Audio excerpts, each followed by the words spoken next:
পাশে বসে স্ত্রীর মাথায় হাত বুলিয়ে দিচ্ছেন দিনমজুর স্বামী আনারুল ইসলাম। স্ত্রীও অসহায় দৃষ্টিতে তাকিয়ে আছেন স্বামীর দিকে। একাই চলাফেরা করার শক্তি না থাকায় সবসময় শুয়েই থাকেন তিনি। স্বামী বা অন্য কারো সাহায্য নিয়ে হতে হয় ঘরের বাহির। সন্তানকে কোলে নিয়ে আদর করতে চাইলেও অসুস্থতার কারণে কোলে নিতে পারছেন না একমাত্র সন্তানকে। বলছি কুড়িগ্রামের নাগেশ্বরী উপজেলার সন্তোষপুর ইউনিয়নের বানিয়াটারি গ্রামের সাথী খাতুনের কথা। 7 বছর আগে বিয়ে হয় সাথী ও আনারুল দম্পতির। 2 বছর আগে ফুটফুটে একটি সন্তান জন্ম নেয় তাদের। অভাবে সংসার হলেও দিন ভালোই চলছিল, কিন্তু হঠাৎ 4 মাস আগেই কোমরের সমস্যা দেখা দেয় সাথী খাতুনের। প্রথমে নিজ উপজেলা নাগেশ্বরীতে চিকিৎসা করা হয়, কিন্তু রোগের কোনো উন্নতি না হওয়ায় পরে রংপুরের চিকিৎসা নেন তারা।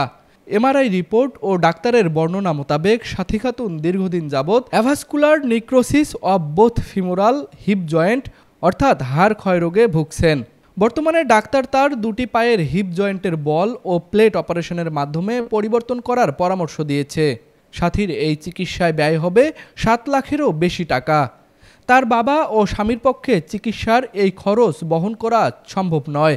তাই তো সমাজের বিত্তবান ও সরকারের কাছে সাহায্যের আবেদন জানিয়েছে সাথী ও তার পরিবার। উত্তরাঞ্চলের স্বনামধন্য nursing college Rangpur community nursing college. শিক্ষাবর্ষ 2024 ও 2025-এর জন্য 3টি বিশেষ কোর্সে ভর্তি চলছে। ভর্তির জন্য যোগাযোগ করুন www.rcncbd.com অথবা কল করুন 01708907294। Rangpur community nursing college. আমার স্ত্রী সাথী খাতুন চিকিৎসার জন্য রংপুরে গেছি। রংপুরে ডাক্তার বলছে এই জয়েন্টের সমস্যা, 2টা বলে পাল্টা লাগবে, 7 লক্ষ টাকা লাগবে। আমি ইটভাটায় কাজ করি, দিন আনি দিন খাই। আমার বউয়ের চিকিৎসা করার কোনো সামর্থ্য নাই। এখন সারাদিন সে শুয়ে থাকে, কাজ করার কোনো কেউ নাই। এখন ঘর বাইরে করি, আনা নেওয়া করি। সমাজের কোনো বিত্তবান বা সরকার যদি কোনো সহযোগিতা করে তাহলে চিকিৎসাটা হবে। আমার দ্বিতীয় মেয়ে মোসাম্মদ সাথী খাতুন, সে গত 4 মাস আগেই তাদের রংপুরে গণিত ডাক্তারকে দেখাইছি। সে বলেছিল 2 পায়ের হিপ জয়েন্ট নষ্ট হয়ে গেছে এবং সে 7 লক্ষ টাকার কথা বলেছিল।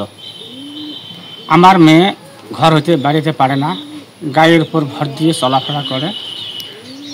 একটা বাচ্চা আছে 2 বছর বয়স, সে বাচ্চাকে কোলায় নিতে পারে না।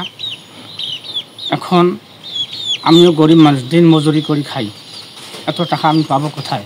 যে আমিও গরিব। তো গ্রামে যদি কোনো ধনাত্মবান ব্যক্তি বা দেশের সরকার আমাকে সাহায্য করত, তাহলে আমার মেয়ে ঠিক চলাফেরা করতে পারত।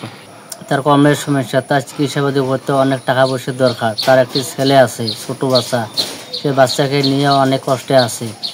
গ্রামবাসী অথবা সরকার কেউ যদি সহযোগিতা করতো, 7-8 লাখ টাকা লাগে তার চিকিৎসা বাবদ, সরকার যদি দেখতেন তার উপকার হতো।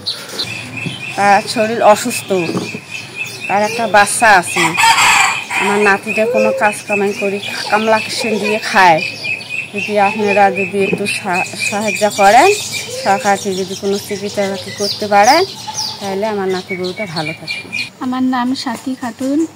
আমি 4 মাস থেকে অসুস্থ। বিভিন্ন ডাক্তারের কাছে গেছি, এবং ডাক্তারে বলছে যে হিপ জয়েন্টের সমস্যা, বল 2টা চেঞ্জ করতে হবে, 7 লক্ষ টাকার দরকার। এখন আমার স্বামী গরিব, ইটভাটায় কাজ করে, যা টাকা রোজগার করে তা সাথে সাথে শেষ হয়ে যায়। আমার ছোট একটা বাচ্চা আছে, আমি চলাফেরা করতে পারি না, আমি বিছানায় শুয়ে থাকি। সমাজের মিত্রবান ও সরকার যদি আমাকে সাহায্য করে তাহলে আমি সুস্থ হব। সুস্থ হয়ে একমাত্র সন্তান ও পরিবারের সাথে সুখে বসবাস করার স্বপ্ন দেখছেন সাথী খাতুন। কুড়িগ্রাম প্রতিনিধি জাহাঙ্গীর আলমের পাঠানো তথ্যচিত্রে তুষার আচার্য, ডেস্ক রিপোর্ট, RCTV।